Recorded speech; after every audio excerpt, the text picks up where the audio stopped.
Gumagamit ka ba ng gamot na steroid? Panoorin mo ang video na ito hanggang sa huli. Hi mga idol, ako si Doc Doms. And welcome back to my channel.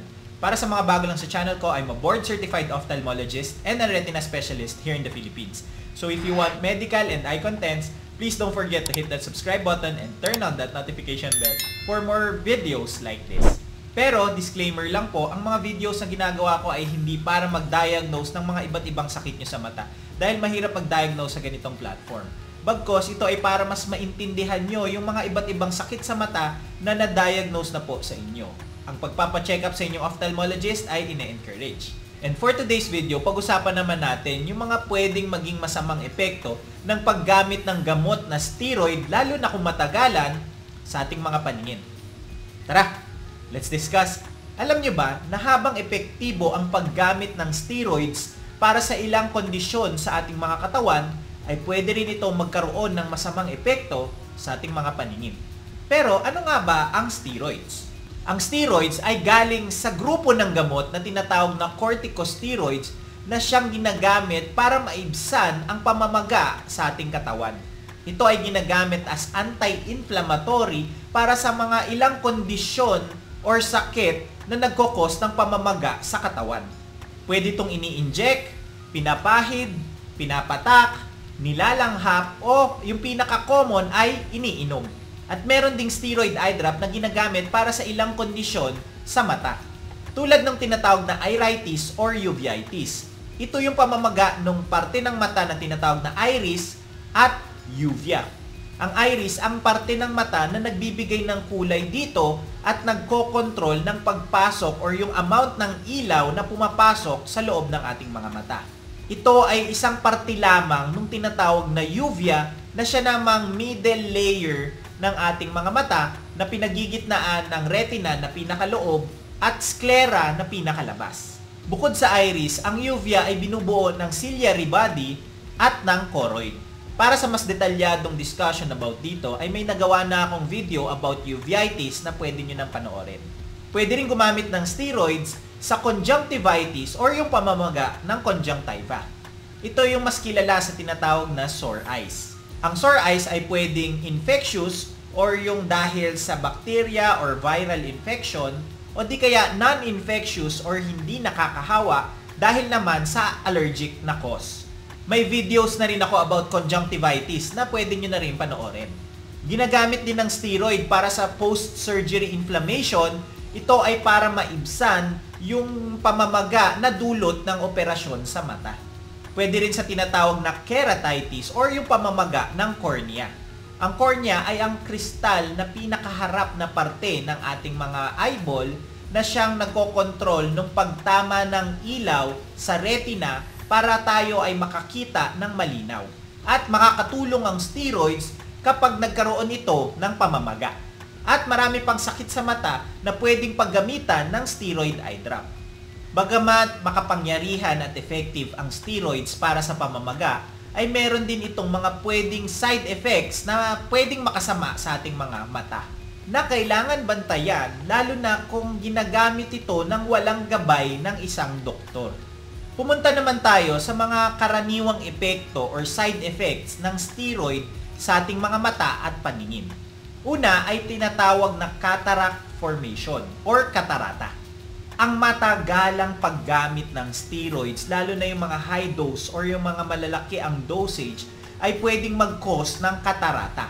Ito yung pamumuti or pag-uulap ng klaro na lente sa loob ng ating mga mata na siya ring isa sa mga nagko-control ng pagtama ng ilaw sa retina para makakita tayo ng malinaw. Although ang katarata ay isang normal na proseso ng pag-edad, actually lahat tayo magkakaroon nito, usually pagdating ng 60 years old pataas, ay pwede pa rin itong makuha ng mas bata pa, lalo na kung ikaw ay gumagamit ng matagalan na gamot na steroids. At ang kataratang dahil sa steroids ay mas mabilis ang progreso at pwedeng mag-cause ng mas mabilis na paglabo at pagkabulag. Panoorin nyo na rin yung mga videos ko about katarata na nagdi-discuss about sa sakit na ito. Next naman ay yung sakit na tinatawag na glaucoma. Isa rin itong nakakabulag na sakit nang dahil sa unti-unting pagkasira ng tinatawag na optic nerve na kable na nagdudugtong mula sa mata natin papunta sa ating mga utak.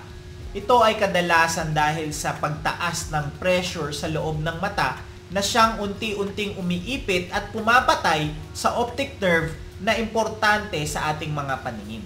At ang matagalang paggamit ng steroids ay pwedeng mag-cause ng pagtaas ng pressure sa loob ng mata at mag-lead sa glaucoma. Lalo na kung hindi ito nababantayan at hindi ito maaagapan. Kadalasan pa naman ay wala itong sintomas sa simula at pwede itong humantong sa permanenteng pagkabulag. Kaya nga mahalaga ang regular na pagsusuri ng eye pressure kung gumagamit ka ng steroid na eye drop para ito ay namomonitor, nadedetect at nagagawa ng paraan ng maaga. May video na rin ako about glaucoma na mas detalyado kong inexplain kung ano ang sakit na ito. Next naman ay pwede rin mag-cause ang steroid ng problema sa cornea. Ang sobrang tagal na paggamit ng steroids, lalo na sa mata, ay pwedeng mag-cause ng pagnipis ng cornea na pwede naman magdulot ng mas mabilis na pagkakaroon ng corneal ulcer. At pwede rin itong mag-cause ng mas malalang impeksyon sa mata. Dahil ang steroids ay pwedeng mag-cause ng pagbaba ng immune response ng ating mga katawan, kaya nga mas ma-prone ito or mas mataas ang risk na magkaroon ng infection tulad ng mga viral or fungal infection na pwedeng makabulag kapag hindi rin naagapan.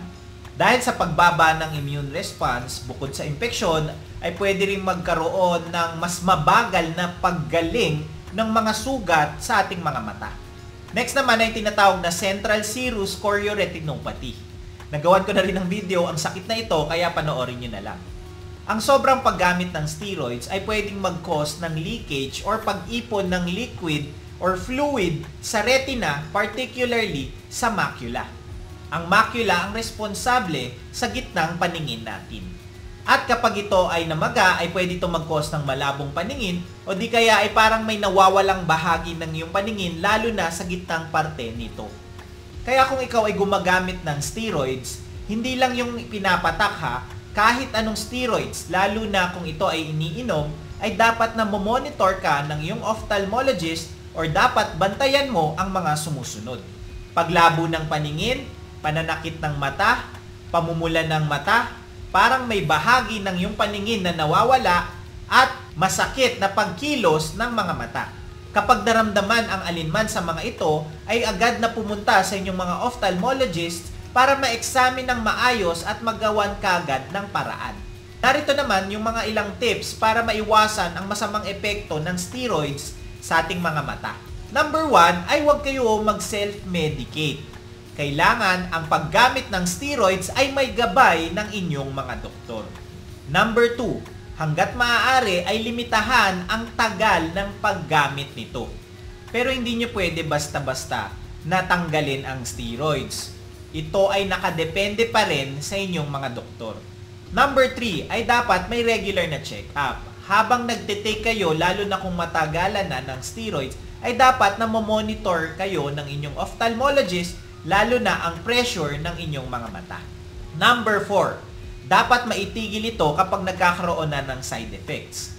Dito pumapasok ang importansya ng pagpapacheck up sa inyong mga doktor para masabi nyo kung meron na kayong nararamdaman na side effects or problema para mabigyan kayo ng alternatibong gamot. Number 5 ay magtanong sa eksperto.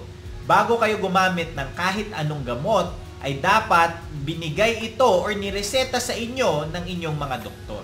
Ang steroids ay mahalagang gamot at malaki ang pwedeng maitulong para sa iba't ibang mga sakit sa katawan, lalo na sa ating mga mata.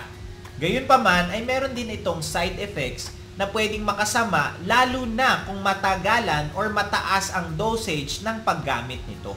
Kaya dapat ay hindi ito basta-basta ginagamit at dapat na monitor kayo ng inyong mga ophthalmologist pag kayo ay gagamit nito. Ang maling paggamit ng steroids ay maaaring magdulot ng malalang problema na pwedeng mag-lead sa pagkabulag. And that's it for today's video. Ngayon alam nyo na yung mga pwedeng masasamang epekto ng paggamit ng steroids sa ating mga paningin. Please don't forget to like, Comment kung may mga questions or suggestions kayong topics, subscribe, and hit that notification bell for more medical and eye contents. Ngayon, mas may alam ka na. Ako po si Doc Doms. See you on my next video.